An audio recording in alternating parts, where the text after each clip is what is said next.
예수님이 1절에 이 말씀을 마치시고 하늘을 우러러 기도하셨다, 그렇게 말씀하고 있죠. 요한복음 17장은 예수님이 마지막 공적인 기도입니다. 그래서 마지막에 한 기도가 어떤 기도였을까? 우리가 궁금해지죠. 이 말씀은 13장에 보면 6월절 최후의 만찬을 지키고 14장, 15장, 16장 이 세 장에 걸쳐서 마지막 설교 같은, 유언 같은 말씀을 하셨어요. 그래서 여러분 잘 아는 것처럼 14장은 내가 길이요 진리요 생명이다. 나로 말미암지 않고는 아버지께로 올 자가 없다. 그게 요점이고, 15장은 나는 참 포도나무다. 너희가 나를 택한 것이 아니라 내가 너희를 택했다. 열매를 맺게 하기 위해서. 그래서 너희도 서로 사랑하며 살아라. 그 다음 16장은 너희가 사랑하고 또 불가능한 걸 가능하게 하며 살 수 있는 것은 성령이 있어야 된다. 그래서 내가 아버지께 보혜사, 파라클라이토스죠. 파라라는 건 옆에고 클라이토스는 카운슬러라는 말이죠. 그래서 내가 너희를 위로해주는 그 위로의 그 성령을 보내겠다. 그 말씀을 하셨어요. 그리고 17장에 이 말씀을 마쳤다. 14, 15, 16을 마치고 하나님께 기도하기 시작했습니다. 17장의 기도를 전부 하셨는데 그 내용을 적은 걸 보면 제자들이 고스란히 듣게 하신 거죠. 그리고 제자들은 11명이었습니다. 왜냐하면 6월절 성만찬을 할 때 가룟 유다가 떡을 받고 나갔어요. 배반하죠. 예수님 팔아 넘기죠. 그래서 11명이 남았는데 그 내용을 요한이 그대로 적었습니다. 근데 1절에 보면 아버지여 아들을 영화롭게 주시옵소서. 그러면 아들이 아버지를 영화롭게 하겠습니다 라고 얘기합니다. 이 영화롭게 한다는 말은 glorify죠. 영어로는 glorify. 근데 원문으로는, 헬라어로는 독사라는 말인데 영광을 돌린다, 그런 뜻입니다. 찬양한다, 칭찬한다, 그리고 하나님을 높인다, 그런 뜻입니다. 그러니까 하나님이 예수님을 영화롭게 해줘야지 예수님이 하나님을 영화롭게 할 수 있습니다 라고 이거를 우리에게 보여주고 있죠. 하나님이 우리를 영화롭게 해주셔야지 우리가 하나님께 영광을 돌릴 수가 있습니다. 하나님이 예수님을 영화롭게 한 게 어떤 거죠? 때가 되매 그랬습니다. 그래서 예수님 십자가 지고 죽고 사람들의 죄를 위해서 십자가에 죽고 부활하시는 이 일을 이루게 해달라고, 이게 영광이라고 말씀하고 있는 거죠. 그렇다면은 우리가 주님을 위해서 살 수 있다. 우리가 주님을 위해서 무언가를 희생하며 살 수 있다. 또 어려움도 때로 감수하고 살 수 있다. 살아가려고 한다.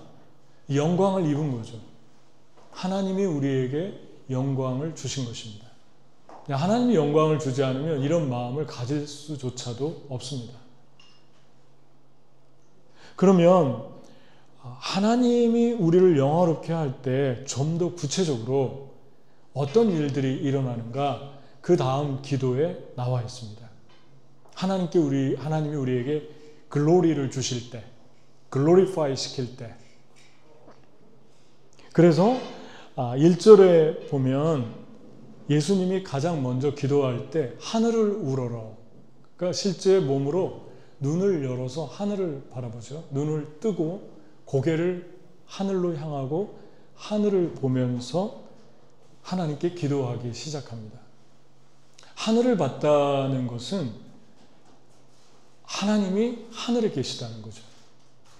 예수님이 오신 출처를 말씀하고 있습니다.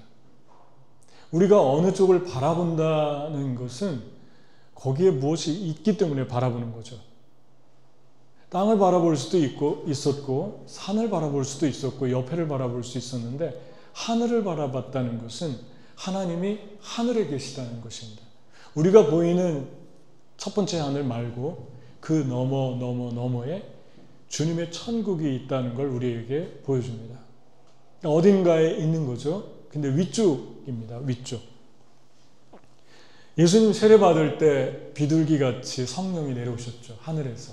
하늘이 열리고 이것도 하늘에서 왔죠. 예수님 부활해서 하늘로 승천하셨죠. 올라가실 때 11제자와 120명이 그걸 다 봤습니다. 사도행전 1장에 나오죠. 계시록에는 예수님이 구름 타고 오실 것이다. 어디로 오냐면 하늘로 오실 것이다. 하늘로부터 오실 것이다. 여러분, 주님이 우리를 영화롭게 하시면 우리가 하늘을 바라보고 살게 됩니다. 하늘을 바라보면 하늘을 바라보는 게 다가 아니라 그 소망이 우리를 지켜줍니다. 내가 어떤 선을 넘어갈 수 없게 막아줍니다. 모래가 바다를 막듯이 내 영혼의 자유를 누릴 수 있는데, 하나님이 나에게 준 자유를 누릴 수 있는데 어느 선은 넘어가지 않아요. 넘어가려고 하다가도 다시 돌아오고 다시 돌이키고, 마치 바다에 그 바다를 누리고 즐기지만 그 바다의 경계선은 안 넘어가는 거죠. 위험해지니까. 이게 하나님이 우리를 영화롭게 해줬을 때 우리에게 임하는 소망입니다. 너희는 위의 것을 찾아라.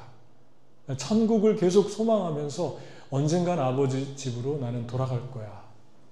그래서 이 땅에서 준비하면서 살고 싶어. 그런 마음을 우리가 갖게 됩니다. 아버지 볼 때 내가 부끄럽지 않도록 내가 내 몸과 영혼을 보존하면서 살 거야. 그런 소망으로 계속 나를 정화시키죠. 천국의 소망은 아주 중요합니다. 두 번째, 예수님 뭐라고 했죠? 아버지께서, 2절에 보면 아버지께서 아들에게 주신 모든 사람에게 영생을 주게 하시려고 만민을 다스리는 권세를 아들에게 주셨다. 아버지께서 예수님에게 사람들을 주셨다고 그럽니다. 그런데 예수님이 가서 만나기도 하고, 사람들이 예수님께 나오기도 하고, 소수가 나오기도 하고, 다수가 나오기도 하고, 그렇게 만났어요. 개인적으로도 만나고. 그런데 그 모든 것을 하나님이 나에게 보내준 사람이라고 표현합니다. 그러니까 절대적으로 하나님이 예수님께 이끌지 않으면 사람들이 예수님을 믿을 수도 없고 올 수도 없다. 그리고 예수님으로 말미암지 않고는 하나님께 갈 수도 없다. 그 사실을 지금 말씀합니다. 주신 목적이 뭐죠? 영생을 얻게 하기 위해서. 영생을 누리게 하기 위해서. 영생이 무엇인가 여기 나오죠? 영생은 곧 유일하신 참 하나님과 그의 보내신 아들 예수 그리스도를 아는 것이다. 그렇게 말씀합니다. 여러분, 온 세계의 나라가 보통 195개 정도로 예상하고 있죠. 그리고 부족은 약 7,000개 정도를 사람들이 통계를 그렇게 내고 있습니다. 근데 7,000개와 195개의 나라들의 특징이 있는데, 그 역사 처음 시작했던 나라들과 부족의 역사 속에서 자기 신을 갖지 않은 나라는 부족은 거의 하나도 없었어요. 그러니까 나라가 존재하고 사람이 존재하는 곳에는 신이 있었는데, 그 신이 어떤 신이었냐면 공통점이 있습니다. 맨 처음에 신이 있어요. 예를 들면 한국의 맨 처음에 신은 무속신앙입니다. 샤머니즘. 그 다음에 제천사상, 하늘을 섬겼어요. 애니미즘이라고도 하죠. 범신론적이죠. 일본도 마찬가지입니다. 자연을 섬깁니다. 애니미즘. 하늘의 신이 있고 바다의 신이 있고 나무의 신이 있고 모든 신이 있습니다. 이 두 가지로 모아지는데 찾아보니까 온 나라에 처음 시작한 신은 자연 숭배와 그 다음에 조상 숭배였어요. 왜 이렇게 똑같을까요? 그러다가 힌두교도 생기고 불교도 생기고, 그러다가 또 거기에 무슬림도 생기고, 그렇게 나왔습니다. 그래서 종교를 가지고 있는 사람들의 종교를 거기에서부터 나와서 여러 가지로 이제 각 나라마다 뭐 이렇게 생기기 시작하는데, 그 시작이 어디냐면 창세기 11장입니다. 창세기 11장 전에 노아가 방주에서 나와서 새롭게 시작하고 하나님을 섬겼는데, 노아의 후손과 함과 야벳과 셈 족속 중에 셈 족속을 하나님이 선택합니다. 셈 족속에서 셈의 아들 5명 정도가 있는데 그 중에 한 아들을 선택합니다. 그게 아르박삿이에요. 아르박삿에서 데라가 나오고 아브라함이 나옵니다. 그리고 하나님이 그들을 찾아가서 만나주고 하나님 믿게 합니다. 그런데 이들이 방주에서 나와서 함과 셈과 야벳이 흩어졌잖아요. 그래서 뭐 예를 들면 야벳은 바닷가에 살고 함은 남쪽에 살고 셈은 동쪽에 살았는데, 하나님 분명히 흩어지라고 그랬는데 바벨탑에 모여가지고 바벨탑을 쌓죠. 바벨탑을 쌓은 이유는 다시 하나님이 홍수를 내려 심판하면 우리가 하늘 꼭대기까지 올라가서 우리가 하나님과 한번 겨뤄보자. 교만이죠. 그래서 하나님이 언어를 흩으십니다. 언어를 공부하다 보면 그 언어가 되게 비슷비슷한 언어가 되게 많아요. 스펠링도 그렇고, 뭐 히브리어 헬라어라든가 아니면 영어라든가 아니면 몽골어라든가 이런 언어들을 저도 참 좋아하는데, 이런 언어들이 공통점이 있는데 그 공통점의 이유가 한 언어에서 나왔기 때문에 그래요. 그런데 또 하나의 공통점이 이들이 흩어지면서 하나님을 잃어버린 거예요. 그래서 로마서에 보면 너희가 썩지 아니하는 하나님의 형상을 썩어질 버러지와 우상의 형상으로 바꿨다. 창조주보다 창조물을, 하나님이 만든 창조물을 섬겼다. 그게 애니미즘, 자연숭배고, 그게 조상숭배, 사람이 죽으면 사람을 신격화하는 것, 이 두 개로 모아진 거예요. 그래서 그게 발전하면서 자기만의 종교를 탄생시킵니다. 처음에는 하나님을 섬겼던 예식이죠. 하나님 섬길 때 있었던 게 뭡니까? 제사잖아요. 아벨의 제사. 최초의 인간이. 그러니까 종교마다 보십시오. 다 제사를 가지고 있어요. 그 다음 또 하나 가지고 있는 게 중재자예요. 하나님과 사람을 연결하는 중재자. 뭐 예를 들면은 인도의 힌두교는 브라만이라는 중재자가 있고, 그리고 아프리카는 주술가가 있어요. 무당. 한국과 일본도 중매자가 무당. 그 다음에 불교, 태국이나 인도 같은 데는 원래 철학이죠. 불교는 종교, 신을 섬기는 게 아니라. 그런데 그 중간에 어떤 중재자가 있냐면 보살이 된다 그래요. 깨달으면, 해탈하면. 그래서 보살이 라마승이, 티베트 라마승이 중재자가 됩니다. 그런가 하면은 또 마야, 잉카는 사람을 제물로 드렸는데 그들도 사제가 중재를 합니다. 이 중재 개념이 어디서 나왔을까요? 인류는 하나님과 사람을 중재하는 피해 제사가 시작이 있는데, 아벨이 드린 그 피해 제사가 예수님을 상징합니다. 너희 중재자가 올 것이다. 그가 오시면 너희를 원수의 머리를 상하게 하고 너희를 구원할 것이다. 여자의 후손으로 올 것이다. 그래서 그대로 흉내를 내고 있습니다. 흉내를 냈다는 것은 입에서 입으로 전해진 거예요. 전해져서 그들만의 신을 만들어냅니다. 인간이 타락했기 때문에. 그런데 예수님 같은 중재자는 아무도 없어요. 이들은 인간의 노력으로 하나님을 찾으라고 그래요. 그런데 우리가 믿는 하나님은 오직 유일하게 중재자는 하나이시니 예수 그리스도밖에 없다. 나로 말미암지 않고는 아버지께로 올 자가 없다. 그래서 예수님 말씀합니다. 빌립이 아버지를 보여주세요. 그러니까 나를 본 자는 아버지를 보았거늘 어찌하여 아버지를 보여달라고 하느냐. 이렇게 말한 사람은 이 땅에 어떤 중재자도 없었어요. 왜 이런 말을 못했습니까? 본 적이 없기 때문에. 아버지하고 같이 있어 본 적이 없기 때문에. 오늘 말씀에 예수님이 그러죠. 내가 창세 전에 아버지와 가졌던 영광으로 나를 다시 영화롭게 하옵소서. 어떤 중재자가 이런 말을 했습니까? 아무도 못했어요. 왜냐하면 아버지와 창세 전부터 존재하지 못했기 때문에, 그 영화를 누려본 적이 없기 때문에 상상도 못하는 일이었죠. 아버지와 사람들을 연결하기 위해서 십자가를 진다? 피를 흘린다?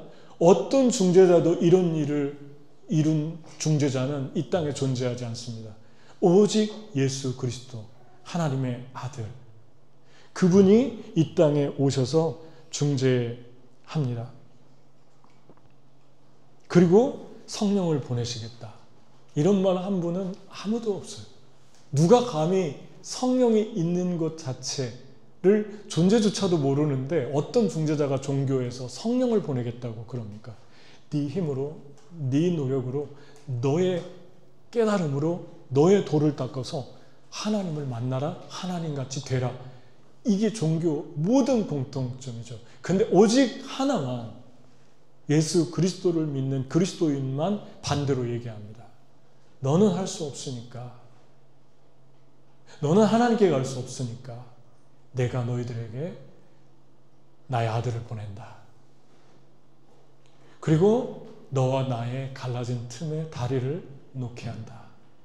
그게 복음입니다. 이게 유일하신 하나님과 그의 아들 예수 그리스도를 아는 것입니다.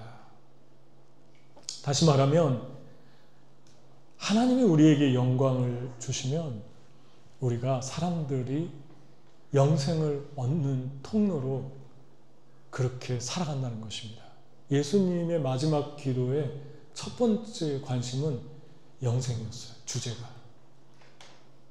예수님을 알고 하나님을 알아서 영원한 생명을 얻었습니다. 아버지가 내게 준 자들에게 나는 영원한 생명을 얻게 했습니다. 우리의 기도는, 우리의 삶의 목적은 이게 되고 있나요? 사람들이 우리로 인해서 예수님을 믿고 영원한 생명을 얻었나요? 그렇다면 하나님이 여러분을 지금 glorify, 영광스럽게 하고 있다는 것입니다. 여기에 관심이 가는 거죠. 두 번째는 뭘까요? 두 번째는 하나님이 우리에게 영광을 주시면 2절, 세 번째죠. 세 번째. 첫 번째는 하늘을 바라보고 살고, 두 번째는 영생의 통로가 되고, 세 번째 예수님이 사람과 맺었던 관계를 맺으며 살아간다. 예수님은 사람들을 하고 살다가 떠나셨는데 어떻게 관계를 맺었을까요? 예수님은 어떤 걸 중요하게 생각했고 사람들을 어떤 식으로 관계했을까요? 그게 세 번째 특징입니다. 그렇다면 예수님이 사람들을 대한 모습을 성경을 통해서 알아야겠죠. 복음서에 자세히 나와 있죠. 그 복음서에 첫 번째 보면, 마태복음을 중심으로 해서 보면 예수님은 요셉과 마리아를 통해서 오시죠. 두 번째 보면은 베드로와 야고보와 안드레 제자를 선택합니다. 한 명씩 가서 선택합니다. 그 다음에 나오는 일이 산상수훈이 나오는데, 마태복음 5장에서 7장에 높은 수준의 말씀을 가르치세요. 미워하지 말아라. 미워하면 사람을 이미 죽였다. 도적질하지 말아라. 너희는 탐욕을 가졌냐? 이미 도적질했다. 오리를 가자면 심리 가고, 오른뺨을 때리면 왼뺨을 내주고, 오른손이 하는 거 왼손이 모르게 하고, 기도할 때 은밀한 중에 아버지께 기도하고, 구제할 때도 은밀하게 하고, 비판하지 말고, 그리고 원수를 미워하지 말고 사랑하고, 도저히 너무 높아서 감당할 수 없는 이야기들을 너무 많이 합니다. 눈이 범죄했느냐? 눈을 뽑아내라. 손이 범죄했느냐? 손을 잘라내라. 손 하나 가지고 천국에 들어가는 게 낫다. 그러면서 하시는 말씀이 중요한 말을 또 하죠. 많은 사람이 마지막 때 내 앞에 설 때 내가 주님의 이름으로 선지자 노릇하고 귀신도 쫓았는데 라고 할 때 나는 그들을 보면서 나는 너희를 도저히 모르겠다. 그런 일들이 일어날 것이다. 이때 많은 사람이라고 했죠. 그러니까 많은 사람이 예수님을 믿는다고 따랐던 많은 사람이 구원받지 못하는 지옥 가는 일들이 일어난다는 거죠. 그러면서 하는 말씀이 뭐라고 하십니까? 좁은 문으로 들어가라. 좁은 문은 사람들이 적게 찾고 큰 문, 넓은 문은 찾는 사람이 많다. 왜냐하면 큰 문은 찾는다는 말이 안 나오는데 안 찾아도 사람들이 너무 많이 가니까 그냥 따라가는 거예요. 여기 우리 성수동에 다니다가 사람들이 너무 많이 줄 서 있잖아요. 그럼 그 뒤에 가서 쓰고 싶잖아요.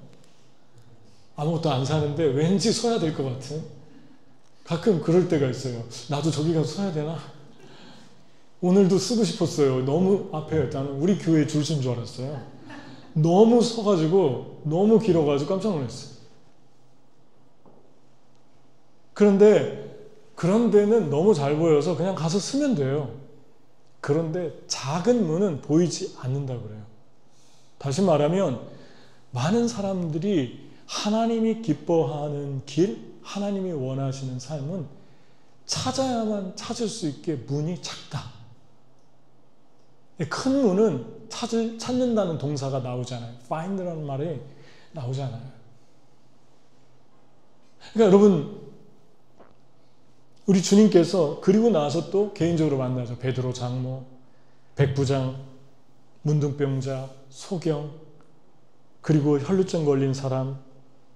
그러다가 또 다수가 오면 다수도 거절하지 않아요. 그 다수를 고치면서 사람들을 치료해주고 귀신을 쫓아줘요. 그러니까 사람들이 너무 많이 몰려싸가지고 이렇게 기록하고 있어요. 예수께서 무리가 자기를 애워쌈을 보시고 저편으로 건너가기를 명하시니라. 다수의 요구에 의해서 소수의 사람들을 가르치는 우선순위를 뒤바꾸지 않았다는 거예요. 요즘 같으면 아마 엔터테인먼트가 발달해가지고 사람만 많이 오면 난리가 날 겁니다. 그런데 예수님은 반대였어요. 많은 사람이 몰려들어도 떠나자고 그랬어요. 그 무리를 떠나자. 배를 타고 조용한 곳으로 가서 누굴 만납니까? 다른 한 개인을 만나요. 혈루증 걸린 여인, 소경, 그 다음에 부자 청년, 도마, 베데스다, 실로암. 한 사람 한 사람을 만나기 위해서 다수를 떠나가다가 또 다수가 오면 또 거절하지 않아요. 그들을 또 고쳐주고 원하는 대로 다 해줍니다. 그런데 또 다시 마리아가 향유를 부르면 마리아와 1대1로 눈을 바라보고 가르칩니다. 그리고 베드로를 가르칩니다. 베드로를 경고합니다. 1시 동안도 깨어있을 수 없느냐? 1시간 동안도 나와 함께 기도할 수 없느냐? 마음은 원이지만 몸이 약하다. 피곤해서 약하다. 그렇게 말씀합니다. 이 모든 것들을 보면서 우리가 무엇을 느낍니까? 예수님의 관계의 중심에는 사람들을 만났는데 그 사람들을 만나서 하신 일이 예수님을 믿게 했어요. 나를 믿어라. 그리고 나를 믿을 때 너희가 살게 된다. 그리고 하나님께로 나가도록 계속해서 하나님께로 안내해주는 그러한 역할을 하시고 있는 것을 봅니다. 다수의 사람들이 모였을 때, 너무 많은 다수가 모였을 때 한 번은 비유를 많이 말씀하셨는데 그 비유의 대상이 다수였어요. 큰 무리였어요. 그 비유가 그런 거였습니다. 겨자씨 한 알이 작지만, 세상에서 가장 작지만 나중에 너무 커서 엄청난 열매를 맺는다. 가루 서말 속에 여인이 조그마한 누룩을 갖다 놓았는데 나중에 부풀어서 커지게 된다. 씨 뿌리는 자가 씨를 뿌렸는데 다 죽었지만 하나가 살아서 30배, 60배, 100배 결실을 맺는다. 이 말씀도 무엇을 가르치고 있습니까? 다수의 사람들이 있는데 너희들 소수의 한 사람 한 사람들의 역할이 너무너무 중요하다. 소수의 중요성을 가르칩니다. 한 사람 한 사람들을 통해서 땅이 4대 1이잖아요. 네 종류의 밭이 있는데 하나만 변화되면, 그 중에 3개가 죽고 하나만 변화되면 30배, 60배, 100배의 결실을 맺게 될 것이다. 소수의 중요성을 다수의 사람들에게 가르칩니다. 여러분, 하나님이 우리를 영화롭게 하시면 한 사람 한 사람을 붕 떠가지고 정신없이 다수에 의해서 정신을 잃고 살아가는 게 아니라 한 사람 한 사람을 예수님의 사랑, 예수님의 사랑, 예수님의 마음으로 대해줍니다. 그리고 그 한 사람은 언젠가 예수님처럼 살면서 놀라운 열매를 맺기 시작합니다. 그게 하나님이 우리를 영화롭게 할 때 나타나는 삶의 특징입니다. 여러분, 그런데 이게 영생의 안에 들어가 있어요. 이런 삶을 살면 우리 안에 영원한 기쁨이 우리 안에 넘쳐나죠. 조금 더 영생은 뭘까? 과연 영생이 뭘까? 그냥 한마디로 결론부터 얘기하면 천국 가서 영원히 사는 것?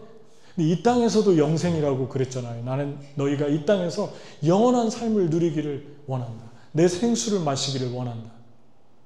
그러지 않으면 우물가 여인에게도 나중에 죽으면은 영원한 생명 얻을 거야. 그때까지만 참어. 그렇게 얘기했겠죠. 근데 주님이 내가 주는 물을 마시면 영원히 목마르지 않는 영원한 생명이 될 것이다. 이 땅에서 네가 남은 삶은 지금까지는 결혼도 여러 번 하고 너무 힘들게 살았는데 이제 지금까지 그렇게 살았지만 내가 주는 이 영생 땅에서 누리기 시작해라. 그래서 그 여인이 그때부터 영생을 누리잖아요. 그 영생의 특징이 무엇일까? 예수님이 말씀합니다. 이제 저들은 내가 아버지께로 나온 줄을 알고 나를 믿었사오며 나는 아버지를 영화롭게 했습니다. 그러므로 영생은 그 유일하신 참 하나님과 그의 보내신 아들 예수 그리스도를 아는 것입니다. 안다라는 단어가 헬라어 원문에 보면 2개로 나와 있어요. 2개가 있어요. 근데 그 안다는 말이 하나는 기노시스, 명사용인데 지식적인 알을 말하는 거예요. 여러분이 그냥 챗봇에 들어가가지고 어떤 걸 치면 주르륵 뜨죠.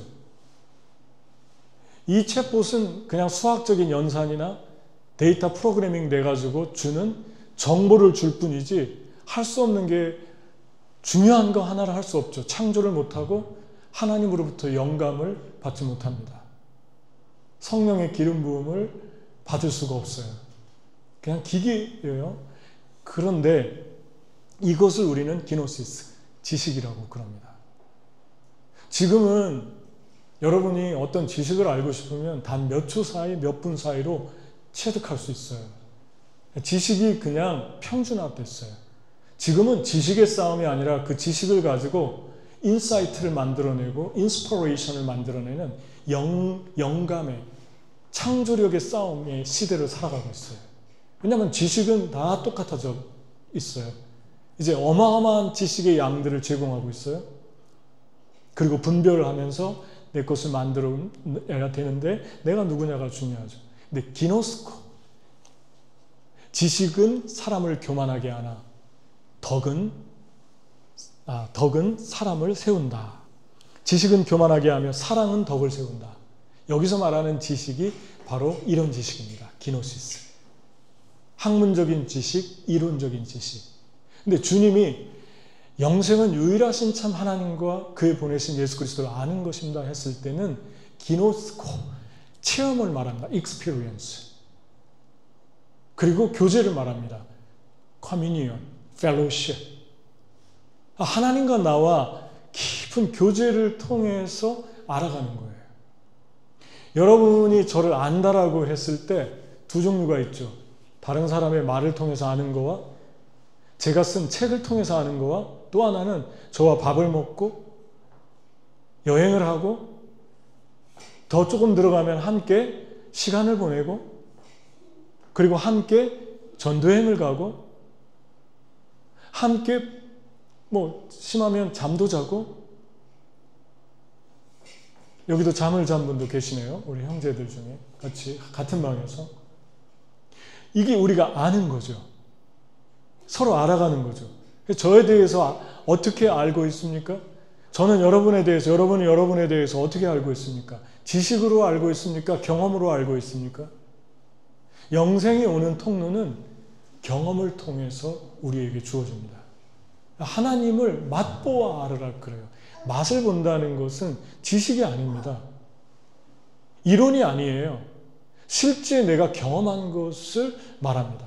그러니까 여러분, 하나님을 경험하는 기회를 하나님이 주시는데 예수님 믿으면 꼭 하나님을 경험하는 경험을 주십니다. 예수님이 제자들에게 갈릴리 바다 풍랑을 경험하게 하셨고 오병이어의 음식이 어떤 음식인가 맛보게 하셨고 제자들을 통해서 병든 자를 고치는 일이 어떤 건가를 체험을 주셨어요. 하나님 꼭 우리에게 기회를 주시는데 그 기회는 여러분에게 찾아올 때 놓치지 마세요.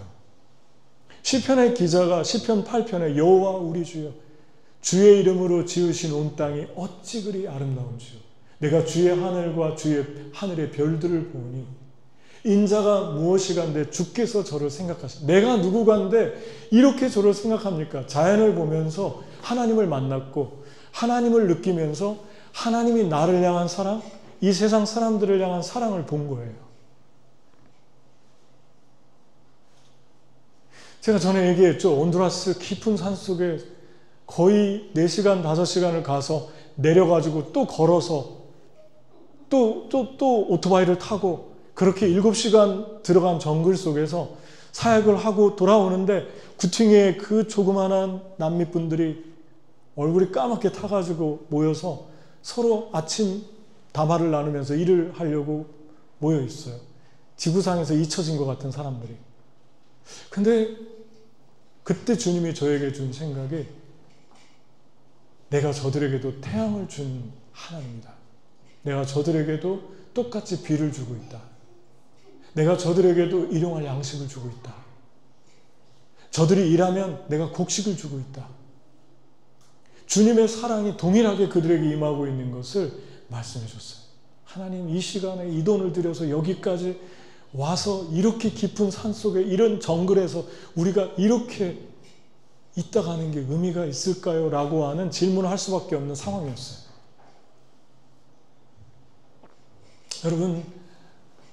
여러분과 저의 삶에서 이런 체험들을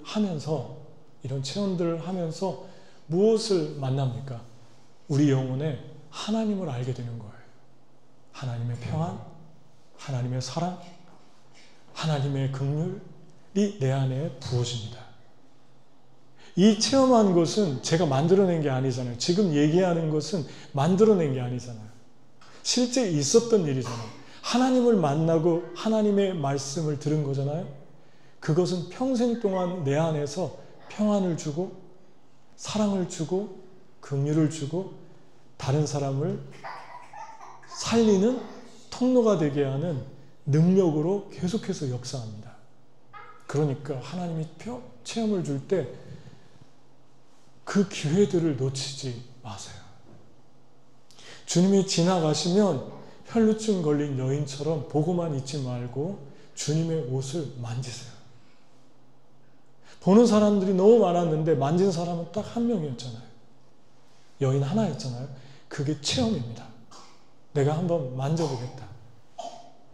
내가 주님이 만든 나라와 세상을 내 눈으로 한번 봐야겠다.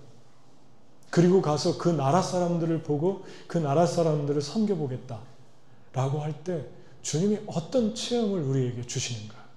그 체험이 여러분과 저의 평생에 이 세상 어떤 것과도 바꿀 수 없는 생명을 줄 수 있어요. 아멘? 우리 안에 평생 고생하던 내면의 고통과 아픔과 상처를 치유해주는 체험이 될 수도 있어요. 그때 받은 그 평안이에요. 그래서 하나님 만든 세계를 보면서 이 시인 다윗은 주님이 나를 얼마나 사랑하는가를 체험합니다. 여러분, 두 번째 영생은 어떤 것인가? 체험을 통해서 이루어지고, 두 번째는 약속의 성취입니다. 4절, 아버지께서 내게 하라고 주신 일을 내가 이루어 아버지를 이 세상에서 영화롭게 하였사오니. 아버지가 하라고 하는 일을 하면 하나님이 영광을 받습니다. 아버지가 나에게 하라고 준 일을 하면서 살면 됩니다. 예수님이 한 가지 놀라운 것은 이렇게 말씀했어요. 7절. 지금 그들은 아버지께서 내게 주신 것이 다 아버지께로부터 온 것인 줄 알았습니다. 예수님은 우리처럼 사람에게 인정받고 사람에게 높임받고 사람에게 프로브되고 싶어서 한 번도 집착한 부분이 모습이 없어요. 우리는 때로 우리의 내면이 약해지면 다른 사람이 나를 인정해주고 다른 사람이 나를 그 사람이 쓰는 책에서라도 좀 높여주고 세상에 유명한 사람들이 나를 더 아는 척 해주고 세상에 가진 사람들이 나를 좀 가까이 해주고 이런 마음에 살짝 기울어질 때가 있습니다. 내가 좀 이런 능력 있는 사람을 좀 알았으면 좋겠다. 그리고 할 수만 있으면 좀 도움을 받았으면 좋겠다. 예수님은 우리가 약해질 때 나타나는 증상이죠. 예수님은 한 번도 이런 적이 없어요. 오히려 반대였죠. 나는 너희들의 프로브가 필요 없다. 왜냐하면 아버지가 나와 항상 함께 내 옆에 계신다. 예수님이었어요. 그런데 여기서 처음으로 이런 얘기를 하십니다. 지금 그들은 아버지께서 내게 주신 것이 다 아버지께로 온 것인 줄 알았습니다. 그러니까 다른 사람들이 예수님이 하는 일을 보고 하나님이 예수님과 함께 하시는구나, 예수님이 하나님 아들이구나, 이걸 인식한 것에 대해서 높이 평가하십니다. 왜 그랬을까요? 내면이 사랑의 결핍이 있어서 그랬을까요? 인정받고 싶은 욕구 때문에 그랬을까요? 그게 아니라 예수님이 우리에게 주시는 메시지는 너희의 기준을,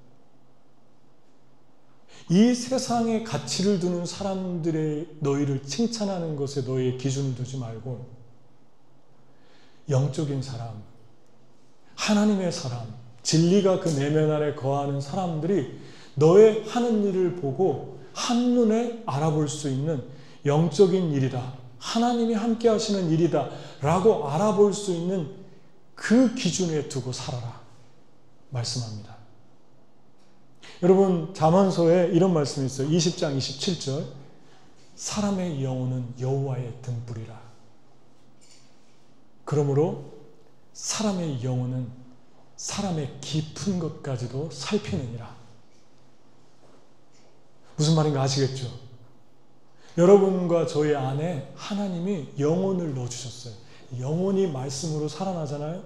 그러면 한 사람 한 사람을 보면서 정말 가치 있는 걸 보는데, 최고의 가치는 하나님이 한 사람의 영혼 속에서 누군가를 살리고 말씀과 진리가 흘러가게 하고 한 영혼이 사랑하게 되고 한 영혼이 겸손하게 되고 한 영혼이 천국을 누리며 사는 걸 보면서 하나님이 하시는 일이구나 라는 눈을 가질 때, 그런 사람들의 인정을 받도록, 그런 사람들이 너를 보면서 하나님을 보도록 그렇게 기준에 맞춰 살아라 말씀합니다. 그런데 이게 없으면, 영혼이 깨어나지 못하면 거짓인 것을 알면서도 거짓 사람들조차라도 인정을 받고 싶어 합니다. 이 기준이 거짓인데 저 사람이 지금 나를 향해서 세상을 가지고 있는 것이 거짓인데 그 거짓에라도 내가 좀 인정받았으면 좋겠다. 내가 좀 높임받았으면 좋겠다. 내가 좀 저 사람이 나를 좀 아는 척 해주면 좋겠다. 이렇게 애걸하면서 살아가는 삶에 처할 수도 있다고 말씀합니다. 여러분, 어디 기준에 있습니까? 이런 사람 두 사람만 얘기해보면, 예수님이 사람들이 날 누구라 하냐 할 때 베드로가 얘기했죠. 주는 그리스도시요 살아계신 하나님의 아들이라고 고백했죠. 근데 주님 말씀합니다. 너는 복받았다. 그리고 이것을 너에게 알게 하는 분은 사람이 아니라 하나님이다. 바요나 시몬아, 너는 복이 있다. 베드로의 영혼의 등불이 예수님을 알아본 거예요. 마르다, 마리아와 마르다 있는데 마르다가 항상 비판의 대상으로 사용되죠. 마리아는 예수님께 집중했는데 마르다는 봉사하다가 예수님께 책망받았다. 우리는 예수님께 집중해야 된다. 그런데 성경을 조금 건너와서 조금 있다 요한복음을 잘 보면 마르다가 마리아보다 칭찬받는 모습이 나오잖아요. 그게 뭡니까? 예수님 나사로가 오빠 죽었다고 초대했는데 예수님 오니까 마르다가 이렇게 얘기했어요. 주님이 여기 있었으면 내 오라비가 죽지 않았을 것입니다. 그때 주님 말씀합니다. 나는 부활이요 생명이니 나를 믿는 자는 죽어도 살겠고 살아서 나를 믿는 자는 영원히 죽지 않을 것이다. 그러니까 이것을 믿느냐 그러니까 지금이라도 주님이 무엇을 하실 수 있든지 저는 믿습니다. 정확하게 예수님을 꿰뚫어 본 거예요. 마르다의 영혼의 등불이. 무엇을 말합니까? 마르다가 계속해서 성장한 거죠. 영혼이 깨어난 거죠. 그래서 전에는 분주하고 집중하지 못한다고 책망받았는데 뒤로 오면 예수님 무슨 일이든 할 수 있습니다 라고 고백하고 초대합니다. 그리고 나사로가 살아납니다. 그의 믿음대로, 그녀의 믿음대로. 그런데 마리아는 나와보지도 않잖아요. 처음에 예수님이 왔다는데 섭섭해서 그랬던 것 같아요. 마르다는 뛰쳐나왔는데 마르다는 나왔는데 마리아는 처음에 안 나왔어요. 여러분, 말씀을 마치겠습니다. 그러면 한 가지만 더 질문하면 이런 질문을 할 수 있어요. 그럼 영적인 사람들이 내가 하고 있는 일이 가치 있는 일이라고 하는 걸 알아보는 것, 그 기준에 맞춰서 내가 살 때 혹시 내 마음속에서 나의 연약함, 나의 부족함을 배제하고 합리화시키느라고 누군가 신실한 사람들이 나를 칭찬해주고 나를 알아봐주고 내가 하는 일에 가치를 부여하는 것에 내가 매달리는 건 아닙니까? 혹시 그게 나를 합리화하는 거 아닙니까? 나의 연약함을 포장하는 거 아닙니까? 이것을 위해서 예수님이 하나 더 우리에게 증거로 주신 게 열매입니다. 열매가 뭡니까? 사람을 볼 때 그 사람이 가지고 있는 병 고치는 능력, 귀신 쫓아내는 능력이 아니라 열매로 그들을 알아봐라. 열매가 무엇입니까? 예수님처럼 관계하며 사는 거예요. 소수의 사람들을 사랑했고 11제자를 끝까지 사랑했고 다수를 도와주면서도 그 11제자가 우선순위였고 그들 한 명 한 명에게 온 생명을 다 떼서 자기의 살점까지 떼서 나눠주다가 예수님 떠나셨어요. 그렇게 살고 있다면, 내가 만약에 그런 삶을 추구하고 있다면 나는 지금 주님이 너는 나의 열매, 그리고 너는 내 안에 있다, 너는 세상을 이기고 있다 라고 말씀하는 사람이라는 것입니다. 이 두 가지. 세상에 거짓된 사람들이 나를 가치를 부여하는 게 아니라 영적이고 하나님의 진리가 있는 사람들이 나를 가치를 부여하느냐. 외적인 게 상관없이. 두 번째, 나는 예수님이 하고 있는 일을 하면서 살고 있느냐. 세월이 지나도. 그렇다면 저와 여러분은 지금 하나님의 영광을 받고 있는 사람들입니다. 아멘. 적용합시다. 여러분은 한 영혼이 영생을 얻게 하는데 생명을 쏟고 있나요? 두 번째, 우리를 포함해서 우리가 관계 맺고 있는 사람들이 하나님 나를 진리로 거룩하게 해주세요. 예수님 기도처럼. 주의 말씀은 진리입니다. 주님, 저 사람이 세상에서 저 사람 하늘나라 데려가도록 지금 내가 기도하는 게 아니라 이 세상에 살면서 그의 영혼이 악에 물들지 않게 보호해 주세요. 이런 기도를 하고 있습니까? 내가 이런 기도를 하고 있습니까? 그렇다면 우리는 영화를 받고 있는 거예요. 영광을 받고 있는 거예요. 세 번째, 예수님이 기도했죠. 내가 나를 거룩하게 하오니 이것은 그들도 진리 가운데 거룩하게 살기 위함입니다. 여러분, 누군가 한 영혼 때문에 자꾸만 거룩하게 살아야 되는데, 거룩하게 살아야 되는데, 절제해야 되는데, 그런 생각이 들면서 다시 주님께 돌이킵니까? 그렇다면 하나님의 영이, 하나님의 영광이 여러분의 영혼에 임하고 있는 거예요. 저는 우리 교회 성도가 이러한 적용, 이러한 고백을 할 수 있게 되기를 축복합니다. 그렇다면 하나님의 영광이 여러분에게 임하고 있는 거죠. 여러분과 제가 세상을 이기고 있는 것입니다. 이 기도를 하고 있습니까? 예수님의 이런 기도를 하고 있습니까?